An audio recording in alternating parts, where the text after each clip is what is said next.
today we are with Martin Heng at the Destinations for All World Summit, and it's a great pleasure because you made one very important online resource for people with disabilities.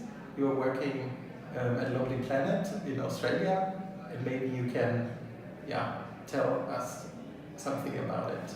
Sure. Well, I have to say, just in the same way that most people don't think about disability until they actually have a personal connection with disability, the same is very true of Lonely Planet.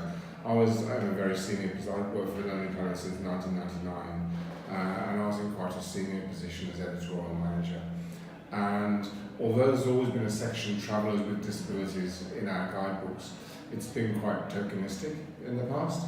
But when I had my accident, it was as if part of the family suddenly had, someone in the member of the family had a disability, and they suddenly opened their eyes and said, this is actually something we could address. And when I finished my rehab, I started to work again and look into the accessible travel, because as a traveller I'd never considered it either.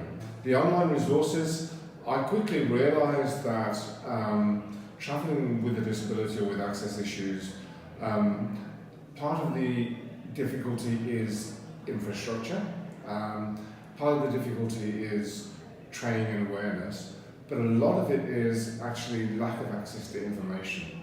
Basically, I hoover up websites as I come across them, and websites as diverse as local city councils or adaptive sports facilities and organisations, or travel agents, or local city councils, or national tourism organisations, very, very diverse. They're all offering something that will assist people with access issues or with disability to find information either before they go or when they're on the ground.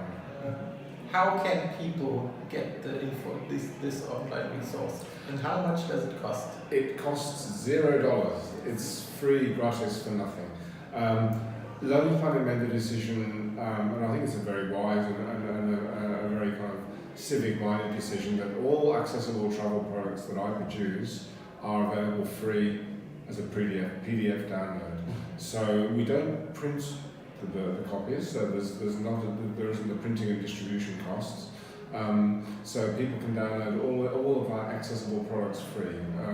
There are 3 or 4 or 5 city guides, a few for the UK, one for Rio de Janeiro that I produced for the Olympics, Accessible Melbourne, which is our hometown, the online resources, and I've just produced an accessible travel phrasebook, which is about 100 disability-related words and phrases translated into 35 languages.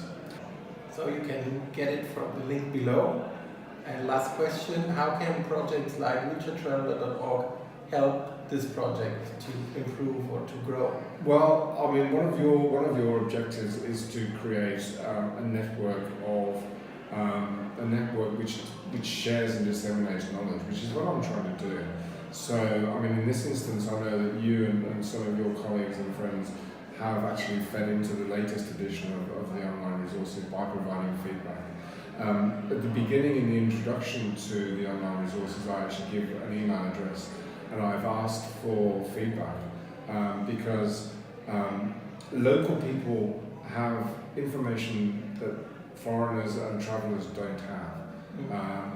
And if anyone has any interesting or useful websites giving information on how better to travel, how more easily to travel in their locality, I'd love to hear from them. So thank you very much. My pleasure.